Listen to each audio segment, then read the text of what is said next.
Mutant Chronicles, Fiction. The Apostle of Insanity Trilogy, Volume 1, in Lunacy, by William F. Wu.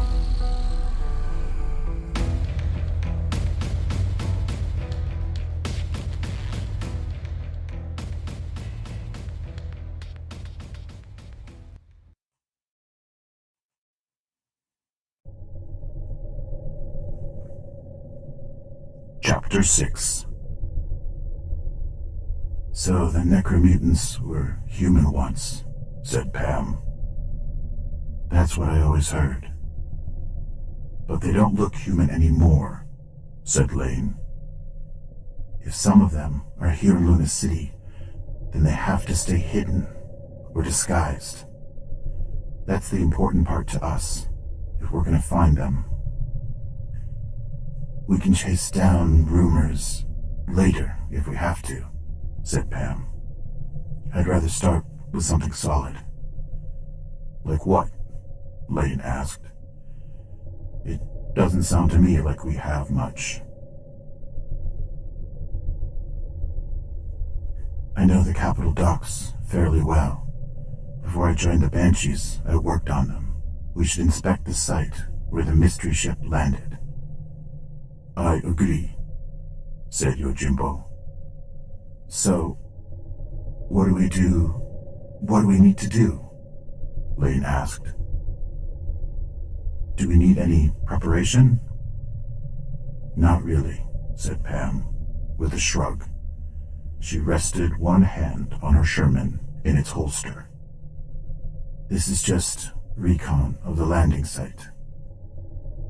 So, we'll put stealth over power, said Lane. We don't need armor for that. I guess I'm ready. Me too, said Pam. I will go as I am, said Yojimbo. Glancing down at his armor, he turned to Pam. You feel this is a good time? Early evening? As good as any. Ships come and go all the time. We're just as likely to run into crowds in the middle of the night as we are now.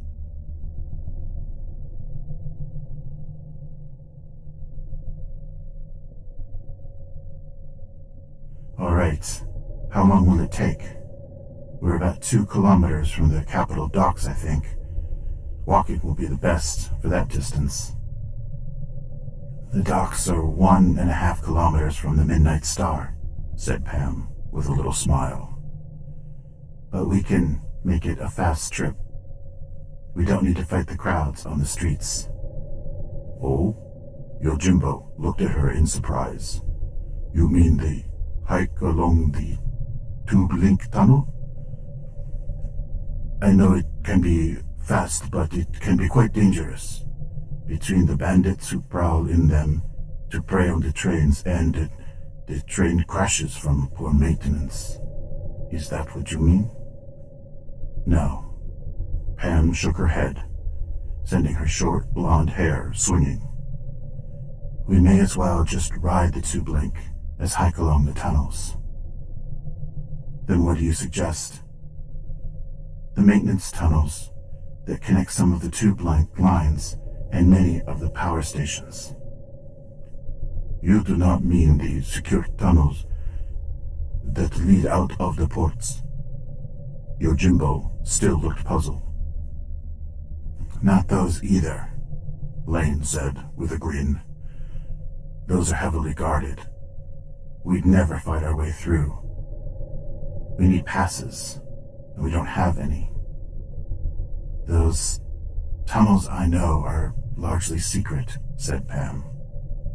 Most people who do know about them don't bother to use them, because none of the tunnels go in a straight line. You may as well travel on a street, or on the tube link in most cases. But I've used them in the past. I know the route from here to the ports. So we can move fast without being noticed? Yojimbo asked. That sounds good. But we'll need lights, said Pam. These tunnels are dark. Lane and I each have lamps. Back at our home. I have a lamp embedded in my helmet, said Yojimbo, picking it up. Will one be enough? In this case, I think so. Good enough for me. Lane stood up, adjusting his Capitol Car 24 strap on his shoulder. Blue Eyes, Yojimbo, let's go. We're wasting time. Pam started by leading them to the nearby tube link station. Lane had used the tunnels a few times with her, but had not memorized much of the complicated maze. With Yojimbo bringing up the rear, they wrestled through the crowds, waiting for the train, and moved up the far end of the platform. There, Pam lifted a small access lid, climbed down a rusted ladder. Steam drifted out, rising around her. Lane followed her down. Lane found himself descending into darkness as he moved hand under hand on the damp metal. He heard Pam's footsteps below on a hard floor, then joined her. Above them, Yojimbo switched on his helmet lamp and climbed the hatch over them. His beam of light angled into the darkness as he joined them. By Yojimbo's light, Lane saw that they stood in the narrow tunnel, only a meter wide. In contrast to the noise of the bustling tube link station above, or the streets, this tunnel was absolutely silent. Ahead, Lane saw other ladders leading down from above, and also more access hatches in the floor. Narrow passages to intersecting tunnels opened on the tunnel at irregular intervals. Come on, said Pam.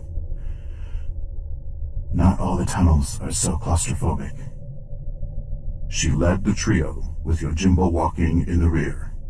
The beam of his lamp shone forward over Lane's shoulder, throwing Pam's shadow down the tunnel ahead of them.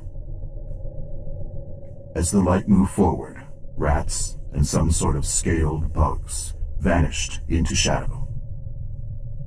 Pam turned at the first corner, leading them down an identical tunnel. No one spoke. As they moved through the maze, Lane saw no landmarks other than occasional water stains or bullet holes. Pam had clearly memorized the route. He saw no sign that anyone had been here recently, though the rats, bugs, and other unrecognizable vermin continued to scurry away from them around every corner. Some of the passageways were much wider than others. Not all intersected at right angles. They entered some passages large enough for small military vehicles, though Lane saw anything the size of that they would have brought down in parts and assembled it here. Yojimbo's light paused on several piles of human bones and tattered clothes. Anything of value had apparently been carried off long ago. We're getting close to the Capitol ports now, Pam said briefly. In this area, Lane saw that the passages here were about 2 meters wide and 3 high. Also, intersecting the tunnels met theirs at right angles now. Finally, their tunnel came to a stop where it accessed a large intersecting tunnel. Ladders led upward on the back wall. As Lane looked to each side, he saw that the parallel access tunnels ended against the same wall. Pam picked a ladder and slowly climbed up, her Capitol Car 24 swaying behind her on its strap. Lane followed her from behind. Yojimbo's light still lit their way with a tight, bouncing beam. At the top of the ladder, Pam glanced down and waved at Yojimbo. The light went off soundlessly. With a small grating metal on metal, Pam opened the access lid on the hinge. A narrow sliver of dim light angled through the opening. No sound came from the level above. Pam swung her car 24 forward and moved up cautiously. For a moment, Lane could see nothing but her silhouette blocking the access hatch. Then she climbed all the way up. Lane followed her up the ladder, bringing his own car 24 into position. When Lane moved his head up through the hatch, he saw Pam moving silently across the floor through faint light from above. In the shadows, he could not see where they were. Following her lead, he moved up to join her, securing the area. He heard Yojimbo following him out and take a third direction. The pale light came from a couple of overhead lamps that remained on, though most of them had been shot out. In fact, whatever this area had been, something had trashed the place. The walls were full of bullet holes, most of them large caliber, and long black burn streaks showed where incinerators had thrown directional flame. Several large holes in the walls had been blasted by small explosives. Lane saw no sign of human or necromutant remains. Parts of 2 walls had collapsed. In some places, the ceiling had come down. Some steel beams had been heated to the point of melting slightly before they solidified again. In a few minutes, the 3 experienced veterans had policed the immediate area without a word. No one detected any sign of others nearby. They relaxed slightly, looking around in the mess. "Where are we?" Lane asked. "Just inside the docking port, where the mystery ship landed," said Pam. Yojimbo nodded, still studying his surroundings. "Something weird sure happened here," Pam said, quietly. She grinned slightly. "I guess that's an understatement, eh? But still." She shook her head. "What was this place?" Yojimbo asked. "It's a foyer leading to a cargo bay." Pam pointed to a collapsed wall of rubble. "The warehouse is that way." She swung her arm around to another fallen wall. "The docking port is over there." "Any idea what might have happened here?" Lane asked. "I mean, obviously, somebody got into a fight, but why?" "Maybe not," said Pam. "I don't see what anyone would have to fight about." "The Whiz Kid said Capitol records mentioned only the arrival and departure of the mystery ship," said Yojimbo. "Capitol obviously kept this destruction a secret for some reason." "The damage looks recent to me," said Pam, examining the broken edge of a steel rod. Lane saw that the inner surface showed no rust. "What do you think?" "Yeah," said Lane, running a finger along another piece of broken steel. "Too much steam from the heating vents leaks through that tunnel not to rust these surfaces over time. These beams haven't been broken for very long at all." "I agree," said Yojimbo. "We should look at the docking port itself." This time, Yojimbo walked through the rubble, climbing over and through fallen chunks of the wall. No sign of anyone else's presence appeared. On the other side of the fallen wall, The docking port was marked by an entrance to a large airlock, big enough to pass cargo. Instead of a normal door, however, the airlock had a big steel disc welded across its opening. "That's a standard temporary patch," said Lane. "The airlock must have been blown up by the ship as it left." "Why hasn't the Capitol repaired it by now?" Yojimbo asked. "In the years I fought the Capitol as Mishima elite, they were very fast with logistical matters. Why would they leave a lunar docking port unrepaired?" "They're probably even more puzzled than we are," said Pam. "I suppose they left it so long to avoid destroying evidence of what happened here." "No crew is here to search for evidence," said Yojimbo. "Would they preserve it for such a long time?" "It's only one docking port out of many," said Lane. "Maybe they finished their search and just haven't gotten around to the repairs. I'm sure they'll get to it before long." A low, whirring sound reached them from a short distance away. Lane heard a single voice shouting orders. He and his companions tensed.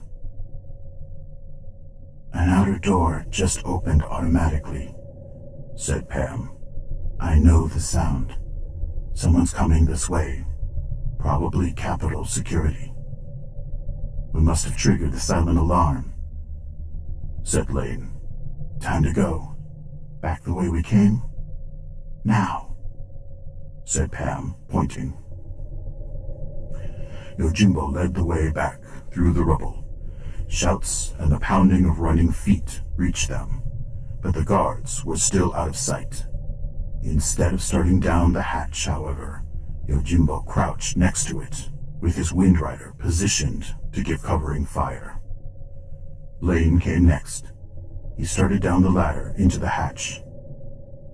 "Aren't they going to follow us down here?" "They might," Yojimbo said, with quiet tension. Lane descended the ladder quickly. The shouts overheard grew louder as Pam started down after him.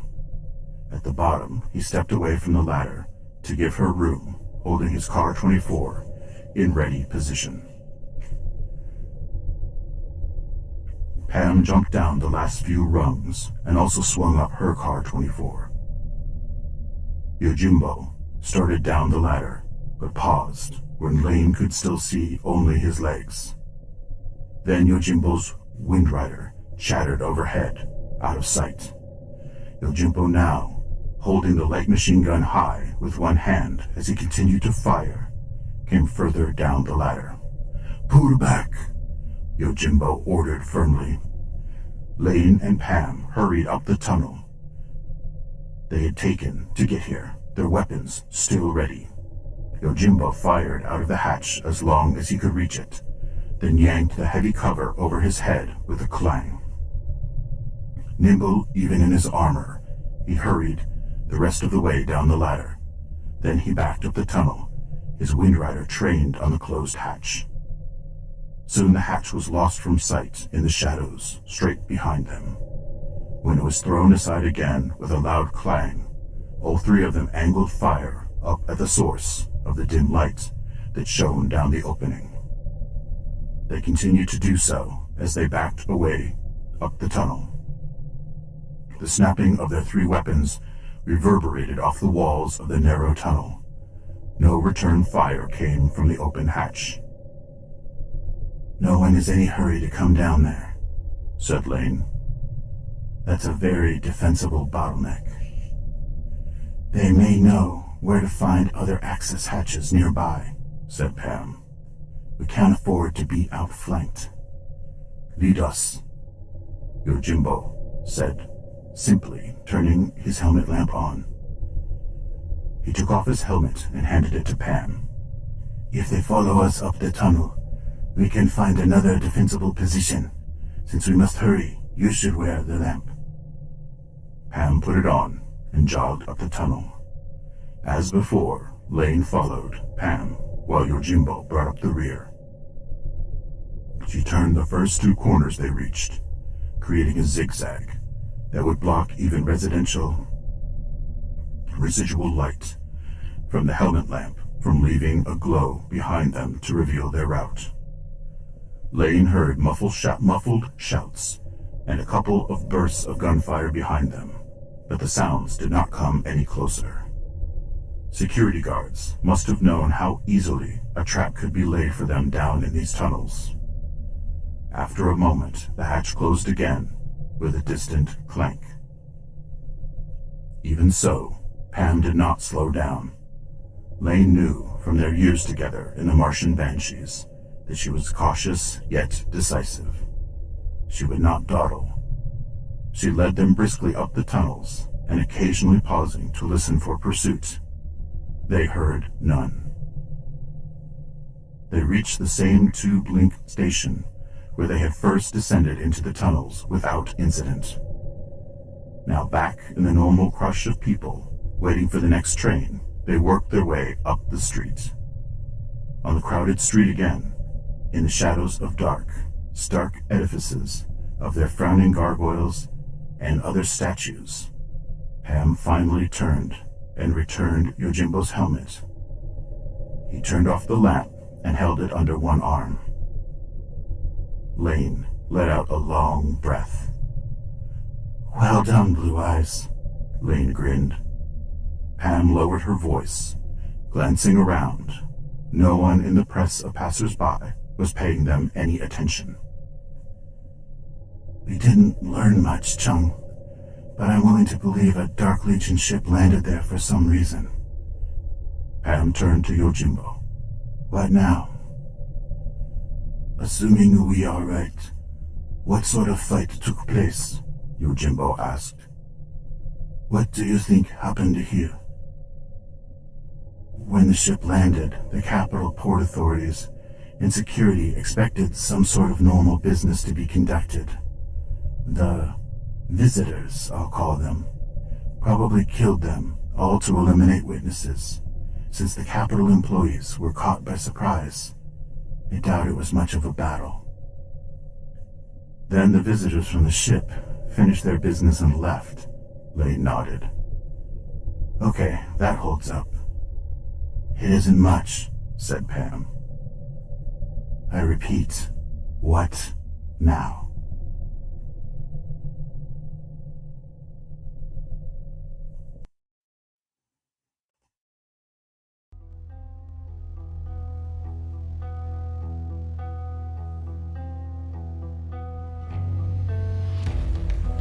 Mutant Chronicles, The Apostle Insanity Trilogy, Volume 1, in Lunacy, by William F. Wu. Chapter 6, End.